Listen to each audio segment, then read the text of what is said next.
ഈശോമിശിഹായ്ക്ക് സ്തുതിയായിരിക്കട്ടെ. വാതിലുകളെ ശിരസ്സുയർത്തുവിൻ, നിത്യകവാടങ്ങളെ തുറക്കുവിൻ, മഹത്വത്തിൻ്റെ രാജാവ് എഴുന്നള്ളുന്നു. വലിയ മഹത്വത്തിൻ്റെ രാജകീയ പ്രവേശനം ആരംഭിക്കുകയാണ്. ചരിത്രങ്ങളെ തിരുത്തിക്കുറിക്കുന്ന, തിരശ്ശീലകൾക്ക് വിള്ളലേക്കുന്ന, ഭൂമി രണ്ടായി പിളരുന്ന, ആകാശവും പാതാളവുമെല്ലാം വിറങ്ങലിക്കുന്ന വലിയൊരു മഹത്വത്തിൻ്റെ രാജാവിൻ്റെ പ്രവേശനമാണ് ഓശാന. പ്രിയപ്പെട്ടവരെ, വിശുദ്ധവാരത്തിൻ്റെ കവാടമാണ് ഓശാന ഞായറാഴ്ച. ഈ കവാടത്തിലേക്ക് പ്രവേശിക്കുമ്പോൾ ഭൂമി മറ്റൊരു അവസ്ഥയിലേക്ക് മാറുകയാണ്. ഇത് രണ്ട് സൂചകങ്ങളാണ് ഇന്ന് ഈ തിരുവചനം നമ്മൾ ഓർമ്മപ്പെടുത്തുക. ക്രിസ്തുവിൻ്റെ രണ്ട് വ്യത്യസ്തമായ മുഖങ്ങളെ ഈ ഓശാന ഞായറാഴ്ച സഭ നമ്മളെ പരിചയപ്പെടുത്തുന്നുണ്ട്. മുമ്പോട്ടുള്ള യാത്രയിൽ കടന്നു വരുന്ന ദിവസങ്ങളെല്ലാം ക്രിസ്തുവിൻ്റെ വ്യത്യസ്തമായ ജീവിത ശൈലികളിലൂടെ ലോകം നേടിയെടുക്കാൻ പോകുന്ന രക്ഷാകര ചരിത്രത്തെ നമുക്ക് വിവരിക്കുന്ന മനോഹരമായ ദിവസമാണ് ഈ നല്ല ദിവസത്തിൻ്റെ. കർത്താവേ, ഞങ്ങൾ രക്ഷിക്കണമേ എന്ന ആർപ്പുവിളികൾ ഉയരുന്ന, സ്വർഗത്തെ ഭൂമിയോട് ഒന്നിപ്പിക്കുന്ന, മനുഷ്യകുലം വിറങ്ങലിച്ചു നിൽക്കുന്ന ഈ തിരുനാളിൻ്റെ മനോഹരമായ ആശംസകളും മംഗളങ്ങളും പ്രാർത്ഥനകളും ഏവർക്കും സ്നേഹപൂർവ്വം നേരുകയാണ്. കർത്താവെ, ഞങ്ങൾ രക്ഷിക്കണമെന്ന് ഓശാന ജൈവലികളുടെ മധ്യത്തിലൂടെ ചരിത്രങ്ങളെ തിരുത്തി കുറിച്ചുകൊണ്ട് രാജാവ് കടന്നു വരികയാണ്. രാജകീയതയെ മാറ്റിക്കുറിക്കുകയാണ് ഇന്ന് തമ്പുരാൻ. കേട്ടുകേൾവിയില്ലാത്ത കാഴ്ചകൾക്ക് പുതുമയേകുന്ന രാജകീയ പ്രവേശനം. ഇന്നുവരെ ഒരു രാജാവും കഴുതയുടെ പുറത്തോ എഴുന്നള്ളി വന്നിട്ടില്ല. കഴുതുകളെപ്പോഴും ഭാണ്ഡം ചുമക്കുന്ന, രാജാവിൻ്റെ പ്രജകളുടെ ഭാണ്ഡം ചുമക്കുന്ന മണ്ടന്മാരായിരുന്നു. എന്നാൽ ഇന്ന് ഒരു രാജാവ് തന്നെ ആ മണ്ടനെ വാഹനമാക്കി മാറ്റിയിരിക്കുകയാണ്. ഒരു കഴുതയെ നമ്മളൊക്കെ വിശേഷിപ്പിക്കാറില്ല, നീ എന്ത് കഴുതയാണ്. ആ കഴുതയെക്കൊണ്ട് ലോകത്തിന്, ദൈവത്തിന് ആവശ്യമുണ്ടെന്ന് ബോധ്യപ്പെടുത്തുന്ന പുണ്യദിനമാണിന്ന്. നമ്മളെല്ലാവരും കർത്താവിൻ്റെ കഴുതയാകാൻ വിളിക്കപ്പെട്ടവരാണ്. പ്രിയപ്പെട്ടവരെ, നമ്മൾ ആരാണ് ഈ ഭൂമിയിൽ വലിയത്? നാളെ തീർന്നു പോകുന്ന പുഴുവരിക്കുന്ന ശരീരമാണിത്. അങ്ങനെയെങ്കിൽ ഈ പുഴുക്കൾക്കപ്പുറത്തേക്ക് ഒരു ക്രിസ്തുവിനെ വഹിക്കാൻ കഴിയുന്ന പുഴുവായി തീരുക അതത്ര എളുപ്പമുള്ള കാര്യമല്ല. മാറ്റി നിർത്തപ്പെട്ട ഈ കഴുതയെ ഒരു രാജാവ് വാഹനമാക്കിയെങ്കിൽ, ലോകത്തിൻ്റെ സൃഷ്ടാവ് വാഹനമാക്കിയെങ്കിൽ, എൻ്റെയും നിങ്ങളുടെ രക്ഷിതാവ് ഒരു വാഹനമാക്കിയെങ്കിൽ, അവൻ പറയുകയാണ്, മാറ്റി നിർത്തപ്പെടാൻ പോകുന്ന കുരിശിനെയും ഞാനൊരു രക്ഷാകര ചരിത്രമാക്കി മാറ്റാൻ പോവുകയാണ്. നാളിതുവരെ കുരിശ് എല്ലാവർക്കും ഭാരമായിരുന്നു, പേടിയായിരുന്നു, നിന്ദയുടെ, അവഹേളനത്തിൻ്റെ, നാണംകേടിൻ്റെ ചിഹ്നമായിരുന്നു. ഈ കഴുതയും അങ്ങനെയായിരുന്നില്ലേ? നാളിതുവരെ കഴുത നാണം കെട്ട മൃഗമായിരുന്നു. എന്നാൽ ആ കഴുതപ്പുറത്ത് ക്രിസ്തു വഹിക്കപ്പെട്ടപ്പോൾ, കുരിശിൽ ക്രിസ്തു മരിക്കപ്പെട്ടപ്പോൾ, നാണം കെട്ടതെല്ലാം ലോകത്തിൻ്റെ രക്ഷാകര ചരിത്രത്തിൻ്റെ സാക്ഷ്യമായി മാറുകയാണ്. ജീവിതം അങ്ങനെ ആകണ്ടേ? കുറെ കൂടി നമുക്ക് ക്രിസ്തു വാഹകരായി മാറാം. കർത്താവെ, ഞങ്ങൾ രക്ഷിക്കണമേ എന്ന് അലമുറയിട്ട് കരയുമ്പോഴും എൻ്റെ ഉള്ളിൽ ക്രിസ്തുവിനെ വഹിക്കാൻ കഴിയുന്നുണ്ടോ എന്നൊരു ചോദ്യമുണ്ട്. നമുക്ക് ആവശ്യം ക്രിസ്തുവിൻ്റെ രക്ഷ മാത്രമാണെങ്കിൽ, പ്രിയപ്പെട്ടവരെ, നമ്മൾ അനുഗ്രഹിക്കപ്പെട്ട മക്കളല്ല. മറിച്ച് ക്രിസ്തു ഉദരത്തിൽ വഹിക്കുന്ന, ജീവിതത്തിൽ വഹിക്കാൻ കഴിയുന്ന ആ രക്ഷ സ്വന്തമാക്കുമ്പോഴാണ് നമ്മളൊക്കെ അനുഗ്രഹിക്കപ്പെട്ട മനുഷ്യരായി മാറുക. കർത്താവെ, ഞങ്ങൾ രക്ഷിക്കണമേ എന്ന് അലമുറയിട്ട് കരയാനായിട്ട് എളുപ്പമാണ്. പക്ഷേ അവനെ വഹിക്കാൻ പറ്റുന്നുണ്ടോ എന്നൊരു ചോദ്യമുണ്ട്. അവനെ ജീവിതത്തിൽ ഏറ്റെടുക്കാൻ പറ്റുന്നുണ്ടോ, അവനായി മാറാൻ പറ്റുന്നുണ്ടോ എന്നൊരു ചോദ്യം അവിടെ അവശേഷിക്കുന്നുണ്ട്. ക്രിസ്തു കടന്നു വന്ന കഴുത അവനായി മാറുകയായിരുന്നു, അവന് വേണ്ടി ജീവിക്കുകയായിരുന്നു. അതിനപ്പുറത്തേക്ക് ക്രിസ്തുവിൻ്റെ സ്നേഹത്തിൻ്റെ ആഴമെത്തി നിൽക്കുന്ന നിങ്ങളൊന്ന് പരിശോധിച്ച് നോക്കി. ഈശോ പറയാണ്, അവിടെ ചെല്ലുമ്പോൾ നിങ്ങൾ കഴുതയെ കാണും, അതിൻ്റെ കൂടെ ഒരു കുട്ടിയെയും നിങ്ങൾ കാണും. എന്തൊരു മനോഹരമായ ഒരു സന്ദേശമാണെന്നറിയാവോ? ആ കുട്ടിയെയും കൂടി കൂട്ടി നിങ്ങൾ കഴുതയെ അയച്ചിട്ട് വരണം. എന്നിട്ട് പറയണം, എനിക്കതിനെ കൊണ്ട് ആവശ്യമുണ്ട്. ആ കുട്ടിയെ കൊണ്ട് തമ്പുരാനൊരു ആവശ്യമില്ലെന്നേ. അവൻ യാത്ര ചെയ്തത് കഴുതപ്പുറത്താണ്. പിന്നെ എന്തിനാ കുട്ടിയെ കൂട്ടിക്കൊണ്ടുവന്നേ? അതാണ് ക്രിസ്തുവിൻ്റെ ആഴമായ സ്നേഹത്തിൻ്റെ പാഠം. എന്താണ്?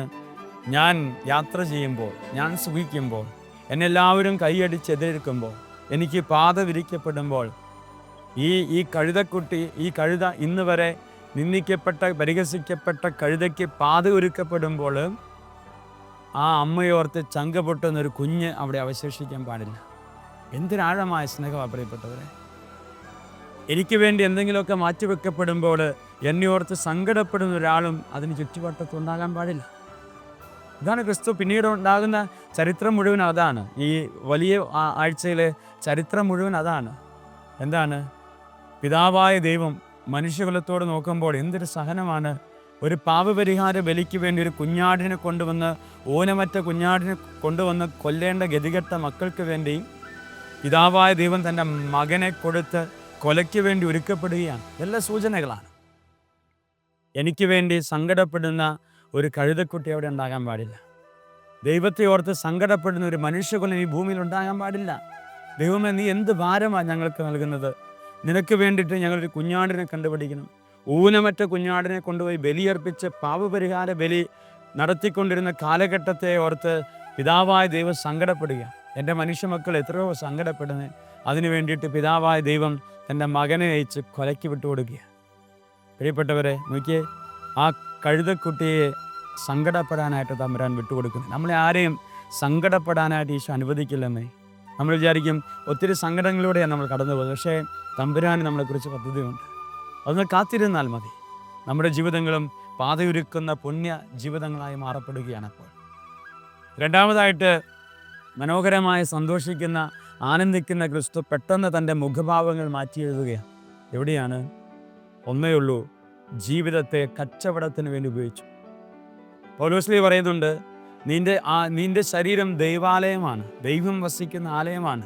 1 കൊരിന്തോസ് 16:3 നിന്റെ ശരീരം ദേവാലയമാണ്. ആ ദേവാലയത്തെ നീ കച്ചവടത്തിനായി ഉപയോഗിച്ചാൽ ചാട്ടവാറെടുക്കുന്ന ഒരു തമ്പുരാനെ വേറെ എവിടെയും നമ്മൾ വചനത്തിൽ കാണുന്നില്ല.